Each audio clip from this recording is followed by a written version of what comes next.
continue to grow. We're coming off, of course, what everybody knows we are where we were, but where we're going, we need some positive support. And you guys being here means a lot. At the same time, I know you got to be honest and truthful. And our guys will be the same way, so I hope our staff was, what the players were.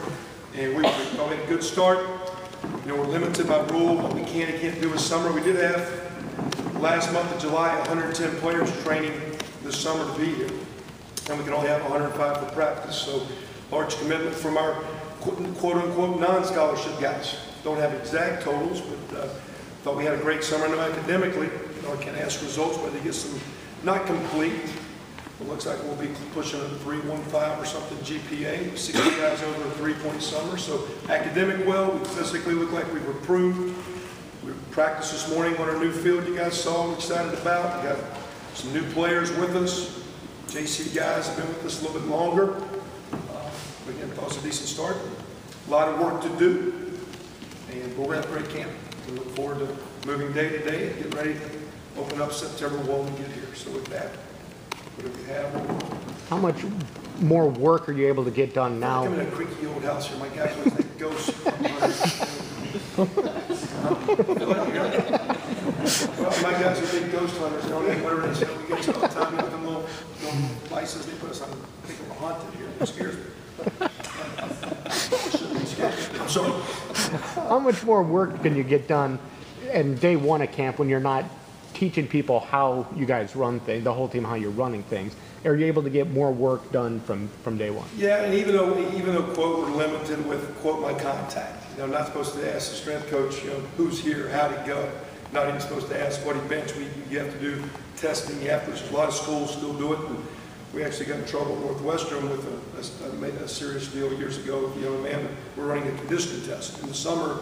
And if you passed it, you didn't have to run it when you got here. But then you knew what they did in the summer. So the physical side and knowledge you don't know, but you are able to organize your quarterbacks in a way where one, yet they know what we want to do. But we had 18 organized quarterback ran practices that were part of workouts, where after a run or after a lift, and we structured a couple, you know, 2 days a week in June, and 3 days as we get into July. And so we did more 7-on-7s in June and July without coaching, without videotape, but we had as many or more reps there than our guys had in summer. There's no pads. But as far as lining up, so for a freshman, day one was actually June 4th, unless he didn't graduate high school and couldn't be with us till June 18th. So day one, you know, it's almost like spring ball just kept going, just without the pads. So one, yeah, it's year two, some guys know schemes, but the real deal is the beauty of year-round training, which why I'm not a big proponent of redshirting, because you've got them year-round and working them. Yeah, you physically develop them, but you can burn them out. And so, you know, day one's a lot different. I remember my first day of practice, they taught us where to stand in the huddle and what the snap count was. And how to block with your, you know, face up so you don't hurt your neck, and all these granny gear steps. And it's like we're still building, and we're not in a high gear yet, but you don't start day one in granny gear. A lot of first play I walked through today was double crash corners off both ends. I mean, used to be like 50 cover 3, you know. So the game's evolved, and that's just commitment of players. How has this team more than it's year two? How has this team changed in a year? Well, I don't know. I mean, to me, we don't change until scoreboards change. So we can subjectively say, I mean, ultimately, we didn't put a turf field out here to improve our graduation rate.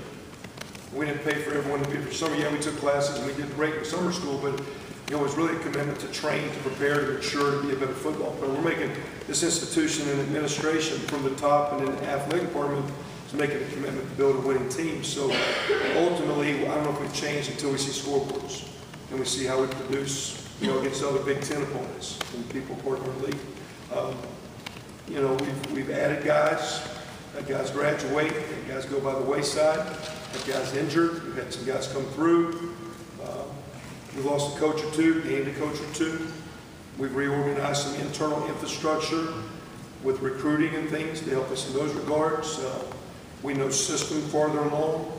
Young players have now played, 16 true freshmen and 16 redshirt freshmen. Hopefully they've trained and gained weight and are stronger and better. So, I mean, there's also some subjective change, and we can say he weighed 180 pounds and now he's 192.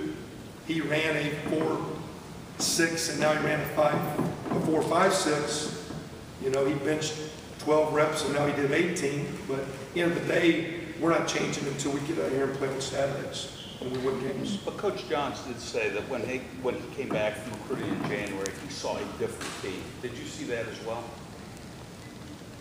Well, again, I think we personally tried to end the season the Sunday after our last game.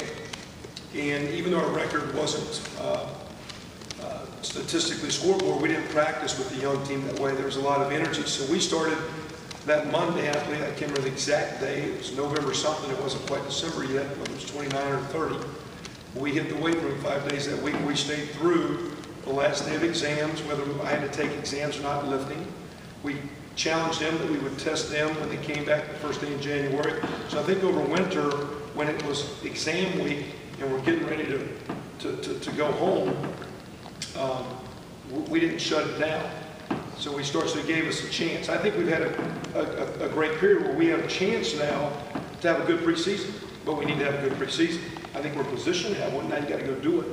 You can practice, have a good game plan, develop, and then be in position to win a game. Now you got to go do it. So were we better? I don't know. I think we tried to flush the season immediately. We didn't talk a lot about what was, other than we addressed how we're going to keep doing our business, how we do our process, what we believe in. And I think we started getting people to realize and start saying, this is how we do things. We also did a few things in some leadership deals where we started putting players in charge of themselves.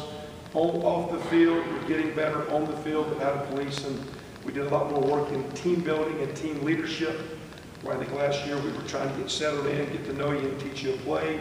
This year I think we're still working on it today, teaching guys. You know, I'm not going on top here, but we just had a session on Twitter. And I'm not banning Twitter, but I'm trying to teach people how to use it properly, because it will affect your career, not football, your professional career, and relationships and all those things. So instead of banning it, I'm trying to use it as an education opportunity. So we're more educated. Coach, Fred Glass said that ticket sales are higher than they've been, frankly, in a very long time. And he said he was specifically thrilled by that, considering the 1-11 season. How encouraging is that for you as well? Well, we got, you know, everybody says about when we talk about our culture, and I said this at the Big Ten, somebody says you're a basketball school, and I'm like, you know, Coach Green was at my practice today because I think he's a frustrated football coach, and I love going to basketball because I'm a frustrated basketball guy. And so I have respect and admiration, not short-term, long-term, my background, where I'm from. But I believe, like where I'm from, this is a great school. It could be good at, you know, it should be great at a lot of things. That being said, we've got a great alumni base. And we'll put a product out there, and the better the product, even though the product struggled the first year, those fans are going to come. I do think they're excited about some of the opponents. We've got an opportunity in the Big Ten to get Ohio State, Wisconsin, Iowa, and Michigan State here. We're playing Ball State and Indiana State, two in-state teams here. Those are 2 night games. Those are great for our Indianapolis and Fort Wayne folks that can even have Saturday mornings get to a game. That's your issue Saturday night. You want to drive back later, stay. But I think it's an attractive schedule, and I think our administration, our marketing people, our organization is just not, you know, me or the quarterback or the running back or the defense.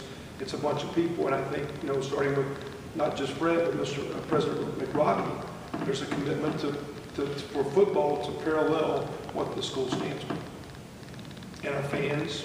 So I appreciate that, and I'm gracious and thankful. And I believe as we play like I'm thinking we can, it'll grow, because we have a phenomenal fan base. Coach, people saw Trinity play for